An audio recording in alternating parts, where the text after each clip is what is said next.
A 1.5-inch scale Allchin Royal Chester traction engine renovation. Part 16. Completing the job. Painting the rim of the flywheel and continuing the never-ending repair of the Vermillion paintwork and any other areas that require attention. I'm going to start with painting the flywheel. I already painted one side, but I need to give it another coat.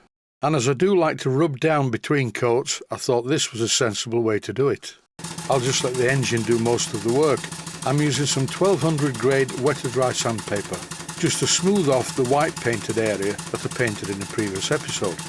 After cleaning up the paintwork with the wet-to-dry sandpaper, I used a cloth to get rid of any residue. I gave this side one coat of some very special paint. It's called One Shot, and it's designed for sign writing, so you can paint in one coat. The other reason for using this paint is that it's the only white paint I actually have in stock. But it should be fine, and I think it will be very durable. The first thing to do with it, as I showed previously when I painted the flywheel's first coat, is to stir the paint thoroughly. I'm using a toothbrush handle for this. I'm also transferring the paint into the cap, and that way the paint will have equal viscosity at every brush stroke. And it's time to start painting. I put the can out of the way so I don't knock it over, and off we go. This is very good paint. It didn't actually cover in one coat when I painted it over the primer, but I'm confident that after this coat it will be a solid white colour. I'm using a combination of painting and wiping to obtain a nice edge to the white paint. Here I've turned the engine around and I'm painting the other side of the flywheel. This is a very tricky job, and the best way I've found to approach it is not to bother if I get some of the paint on the outer rim of the flywheel, because as I've just mentioned, I can wipe it off with a cloth. If I'm perfectly honest, I do not like painting, but I do admire Michelangelo for painting the Sistine Chapel. I really don't think I could do that either. I thought to myself, there must be an easier way to do this job, and it's staring me in the face. I turned on the compressed air supply to rotate the flywheel. Now, in theory, all I have to do is hold the brush against the edge, but it didn't work out as planned. It looked terrible, so it was back to plan A, paint the flywheel with its stationery. I still have to paint the centre part white as well. I forgot to do that in this final episode, so I will do it off camera once I've finished filming. When I first looked at the brown paint on this flywheel, I thought to myself, that looks very much like GNR, Great Northern Railway, chocolate brown. And when I looked in the book all about building the Allchin, that is indeed the specified colour for the flywheel, and the wheel colour is Vermillion. But I found my Vermillion paint wasn't a perfect match for the paint that was already on the traction engine wheels. Just in case you wonder why I'm using a hammer on the paint tin lid, it's to make sure it seals.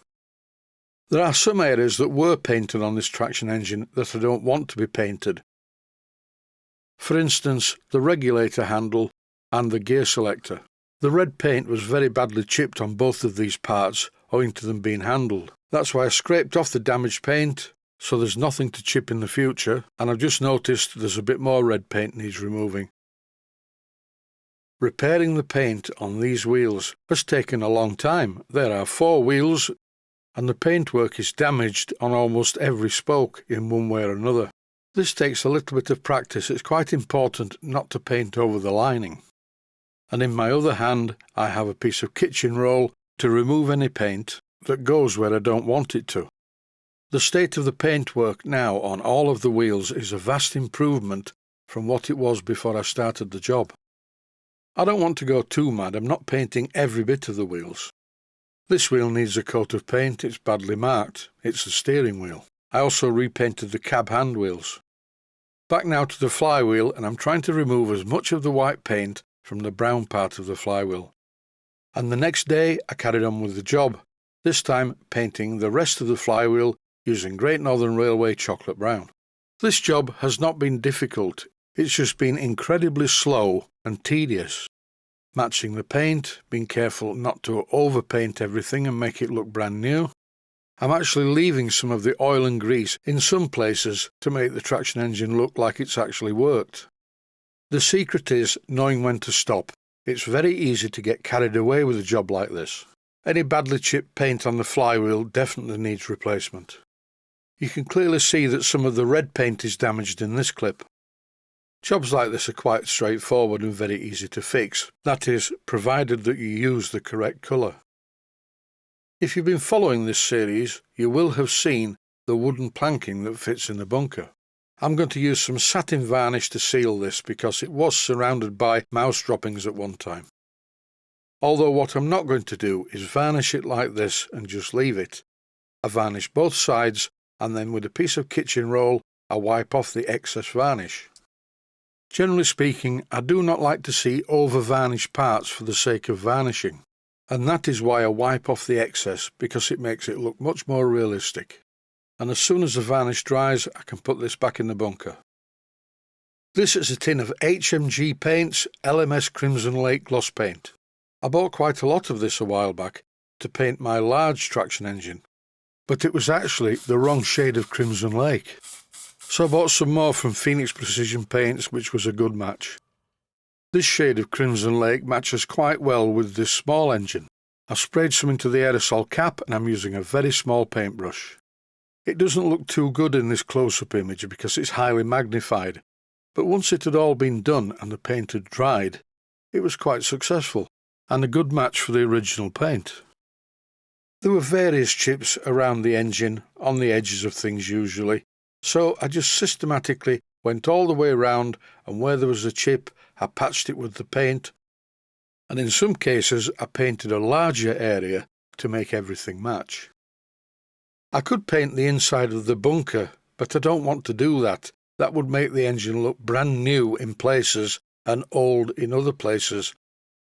It will be up to the owner to refill the bunker with some broken up coal, as the old stuff was dirty, too big and had mouse droppings in it. I think this old engine does look good now. It's very well made and I assume the boiler to also be as well made as the rest of the engine. I haven't done any work whatsoever on the boiler.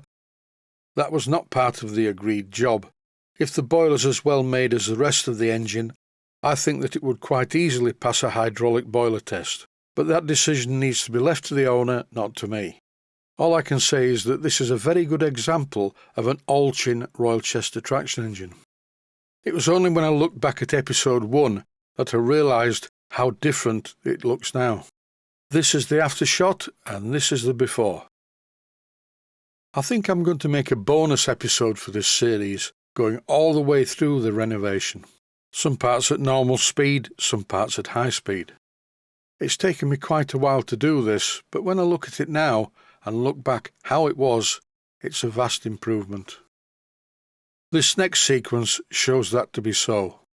Before and after. And that is it, an Allchin Royal Chester renovation in 16 episodes. Stay safe, stay healthy, thanks for watching, and I hope you found it useful. Please take the time to visit my Mainstream Models website and click on the section of the website that says Video Playlists. And by doing that, you can find other videos that you may like to watch. And by using the playlists, you can actually watch the videos back to back.